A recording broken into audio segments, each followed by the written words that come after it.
August 19, 2024, nangyari ang kinatatakutan ko. Na-stranded kami sa isang maliit na tindahan kasama ang tito ko. Dahil bigla na lang umulan ng napakalakas. Buti na lang meron kaming kasama isang team katagumpay. Sinuknok paputok at pinakalma niya ang sitwasyon. Inabot na nga kami ng gabi at dumadami na rin ang mga nakikisilong. Nag-chat nga pala ako sa ate ko. Naalala ko kasi mga isda ko sa mini fish farm ko. Baka mapuno yung lagayin nila at umapaw. Tinanong ko yung ate ko kung ano nangyari at umapaw na nga daw. Nagtanong ako kung andun pa ba yung mga isda. Ang sabi nga niya hindi daw niya alam kung andun pa yung maliliit. Sobrang lakas nga kasi ng ulan na abutan na nilang umaapaw. Hindi na nila na-check kung andun pa ba yung mga isda. Ang mahalaga natakloban nila yung container para hindi mapuno ng tubig. Ginabi na nga kami at medyo mahina ng ulan. Kaya bago pa nga ulit lumakas, tinik na namin yung chance na umuwi na. Mga isda ko, ano kaya nangyari doon? Habang pauwi nga kami, bumuhos na naman ulit ang ulan. Mahina lang pero sobrang laki ng mga patak. Sobrang nilalamig na nga din pala kami dahil nakasando lang kami parehas ng tito ko. Andito kasi kami sa bukid, sa sobrang lakas ng hangin, nanginginig na kami sa sobrang lamig. Nagsiapawan na nga din yung mga tubig dito sa ilog. Sa bagay hindi may iwasan yun dahil sa sobrang lakas ng ulan. Kahit nga pala umulan, dahan-dahan lang kami nagdadrive. Bukod kasi sa madilim at wala ng ilaw dito sa bukid. Madulas din ang daan. After 30 minutes sa pagtitiis ng lamig, nakauwi na kami dito sa barangay namin. Hindi ako nagkakamali na umulan nga dito sa amin. Minsan kasi umuulan sa ibang barangay, sa amin hindi. Minsan naman sa amin umuulan sa ibang barangay, hindi. Pagka-uwi nga namin, nagmadali akong bumaba ng sasakyan.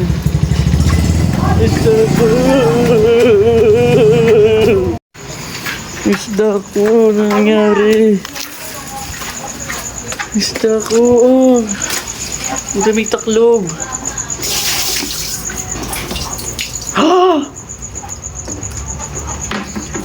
Yung fry, isa, dalawa, tatlo, apat.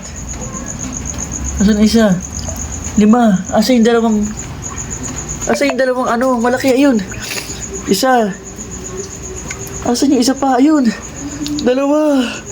Sobrang saya ko nga pala at nakahinga ako maluwag. Sobrang salamat dahil ligtas sila. Kahit umapaw ang tubig, hindi sila natapon. Kaya eto, kahit nababasa na ako ng ulan, kahit sobrang lamig at nanginginig na ako. Kasi dito pa rin akong bawasan ng tubig ngayon para lang di ulit umapaw. Gabing-gabi na rin kasi ng oras na to, baka mamaya pagtulog namin, umulan na naman ng malakas. Baka hindi ko na mamalayan, mapuno na talaga tong tubig at umapaw. Baka mapasama pa yung mga isda ko sa agos. Pero habang nagbabawas ako ng tubig, tinitignan ko sila isa-isa. Yung iba kasi sa kanila hindi gumagalaw, nakalutang lang kaya nahawakan ko. Sinusure ko na okay pa sila. Baka kasi mamaya sa sobrang lamig, ina-water shock sila. Pero mabuti naman nung hinahawakan ko sila na niliri ko, ay gumagalaw naman sila. Ulan pala ang kalaban ko sa pag-aalaga ng isda. Eto nga, tapos na ako magbawas ng tubig. Halos kalahati rin nga pala ng bawas ko. Hindi ko kasi alam kung paano bubutasan tong container dahil masyadong makapal. Kaya ang ginawa ko nung tinaklabang sulo, nagtira ako ng konting space para kahit paano meron silang hangin at makahinga. Kaya naman kinabukasan pagkagising ko, pumunta agad ako sa aking mini fish farm. Tinutuyo nga itong mga halaman, ibig sabihin hindi umulan magdamag. Mabuti naman kung gano'n at hindi sila nilamig. Pero nung pagbukas ko na itong container, medyo nagulat nga lang pala ako ng konti. Una ko si agad din nahanap yung mga fry, pero nakita kong fry 4 na piraso lang. 5 kasi sila at nawawala ang isa. Natatakot ako baka lumubog na sa pinakailalim. Hanggang sa nakita ko na nagtatago lang pala siya sa ilalim ng halaman. Hayes, mabuti naman. Ang napansin ko nga lang pala na nawawala yung mga isda. Napag-alaman ko na safe naman pala sila sa mga isda ko. Kaso lang nawala sila, napasama siguro na umapaw at umago. Bala ko na nga sana sa pakainin tong mga fry kaso parang wala silang gana. Nagbagsak ako ng pagkain pero nagtakbuhan pa. Mabuti na nga lang tong mga nanay at tatay nila yung hilig kumain. Lagi ko silang binubusog para mag-breed lalo sila. Meron nga pala ako napapasan dito sa isang molly ko na si P. Sobrang laki kasi na pinagbago niya mula nung nasa aquarium siya. Kitang-kita ko yung improvement niya. Pagmasdan niyo mabuti yung buntot niya. Parang merong something sa buntot niya. Tignan niyo, nagkaroon ng kulay yung buntot niya na parang kulay blue na mag-green na kumikinang-kinang. Dati wala siyang ganyan. Siguro ibig sabihin nun, magaling ako mag-alaga. Kasi dati ang kulay niya maputla pero ngayon kumikinang-kinang na siya. Sinong nakakalam? Ano kaya ibig sabihin niya? Kasi lalo na siyang gumaganda eh. Oh siya, ito na nga pala yung ating mapagdamdaming kwento sa ating isda. So yun lang. Thanks for watching. Bye-bye! Yeah!